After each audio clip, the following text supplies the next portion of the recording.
Hey, what's up, y'all? Scotty Hines here. Um, just wanted to share a really cool word. I was reading out of the book of Daniel, and Daniel chapter 9 is where I was reading, and I was super encouraged by something, and I wanted to share it. So here we go. So if you got time, please, please, please open up your scriptures, turn to the book of Daniel, chapter 9, boom, and start this off. Look what Daniel says in verse 7. O Lord, he starts to kind of confess and pray.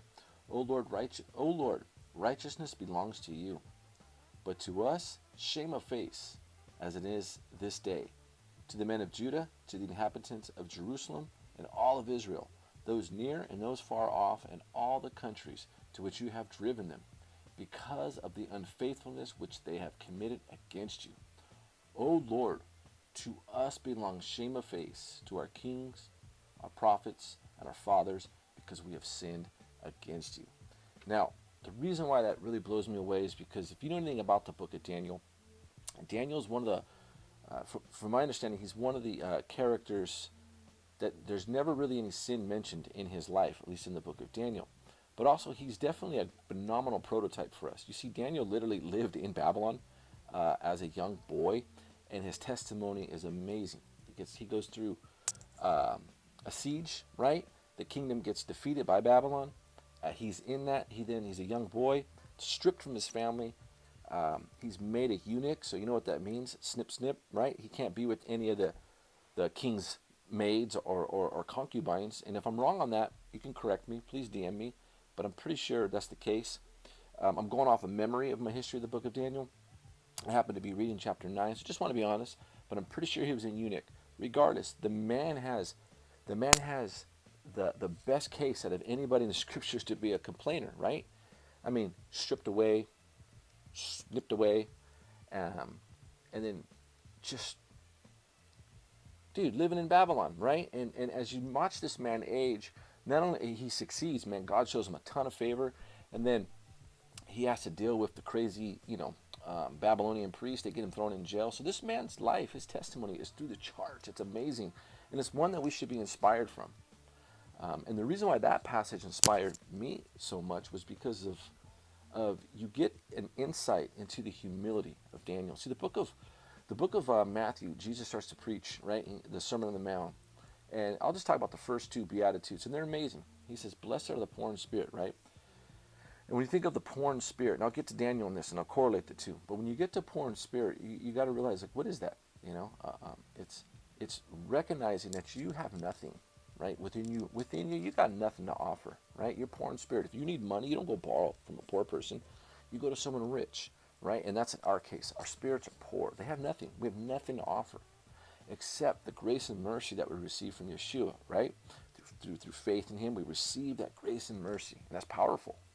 But God doesn't want us to be arrogant. He doesn't want us to feel entitled to that grace. That's why the next one is, "Blessed are the meek, for they shall inherit the earth."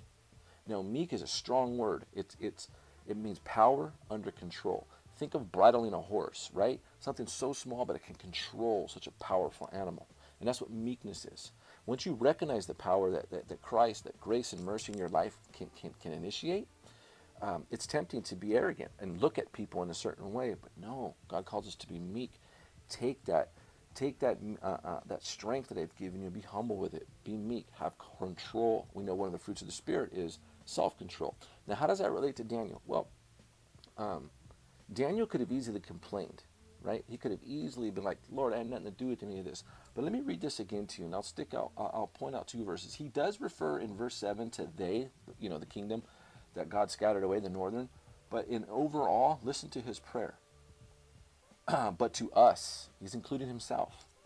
Shame of face, as it is this day, to the men of Judah, to the inhabitants of Jerusalem, and all of Israel, right? And then look at verse 8. "O Lord, to us belongs the shame of face, to our kings, our prophets, and our fathers, because we have sinned against you." And I love his humility because he never blames anyone else. At least it's not written down. He focuses on himself.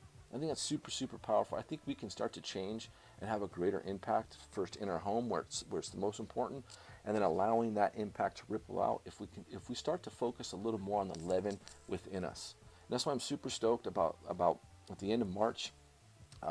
We have Passover and the Feast of Unleavened Bread and First Fruits, and it is such a great time, right, to begin the new year examining the leaven, right, the sin or the hypocrisy, right, and we get to rejoice in the truth, Jesus, the one who purges the leaven out, right, and He gives us the truth, and it's a great time to examine the hypocrisy because I feel, and I'm guilty of this, is we tend to complain. We tend to look at all the situations and complain, but we have to realize that we are the problem. It's us. It's us. I've said many times that the church has enabled men, um, to forsake their home and allow youth pastors to spiritually raise their children. But in reality, the church is responding to man. And if man is going to fork over that responsibility, then the church will come in as like a good shepherd. It'll come in and want to minister to those because it sees the need. But it's us.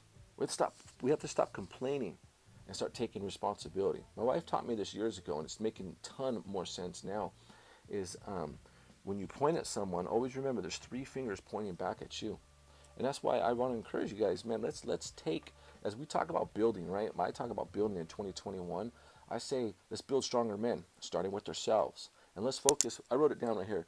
I said, let's focus 3 times as much on ourselves than our neighbors, right? Focus 3 times as much as the unleavened in your life than your neighbor. Jesus said it awesome, remove the plank from your eye before you judge the speck in your neighbor's eye. But regardless, sometimes we need to hear it another way, right? And I wrote out a couple other things, be thankful, we need to be thankful and stop complaining, and that goes for Christians who are stuck in this political trap. No matter what side you're on, neither one of them represent our morality. Please get that through your mind. Um, Neither one of them, no political position represents biblical morality. And I don't even want to go down the political road, but I want you to start focusing on yourself. Start focusing. Deuteronomy 5, verses 32 and 33 tells us not to go to the right, not to go to the left. And I see that as super prophetic. You know why? Because what's the biggest distraction right now? Going left, liberal, Democrat, whatever, and going right, MAGA, Republican. And God says, don't go either direction, but walk in my commandments. And that's what we need to do. In order to walk in them, we need to focus inward. You're going to notice that. Jesus says, you have heard it said that do not commit murder. However, I tell you, if you are angry at your brother, you've committed murder in your heart, right? Because it's focusing inward. We're supposed to focus inward. Not that the outward sins don't matter. We need to address them, all right? And we need to honor all 10 commandments, not 9, including the Sabbath. We need to honor them all, right? But we need to focus inward. Stop complaining. Give thanks and focus 3 times as much on the leaven within your soul. And recognize that we're part of the problem. Any failures I see in the church, man, that's on me. These are my people too. Lord, help us. Help us to see your law more clear, right? Help us to see our way more clear. That way we can honor you in this world that we're not of. And that's just something I really wanted to encourage y'all because, you know, I understand the heart of strong conservatives who want a strong country in America, and they look to patriots of what they've done in the past. I get it, but this isn't our home. I'm not trying to minimize that side. I just want you to focus on God's law in your life, and start giving thanks, right? And start being a blessing. Start elevating society, right? And then on the left, I get it. I see your desire to help the weak. I see your desire. I don't agree with. Well, I see where you guys are coming from for the most part. But guess what? The problem isn't conservatives. And the problem isn't necessarily any side. It's us. We need to just stop complaining and start doing. If you want to help the homeless, help them. Don't complain about people who aren't. If you want to witness and you want to correct and be a blessing to this area, man, if you want to go clean freeways, go clean them. Don't complain about them. And stay consistent with that pattern. Even with the schools. Don't complain about public school and the system. Take your kids out. They're your responsibility. And if you're in a situation where you can't homeschool them, well, then maybe you should change your situation. And so anyhow, I just wanted to encourage y'all because I really feel that that's the direction we need to take 2021, being thankful, focusing on ourselves, being patient with others. I also wrote that down, slow to speak, patient with our actions, and thoughtful in our conclusions. And let's see the huge impact that we can allow God's word to have on our lives, and we can have it on our families communities, etc. Take care, y'all.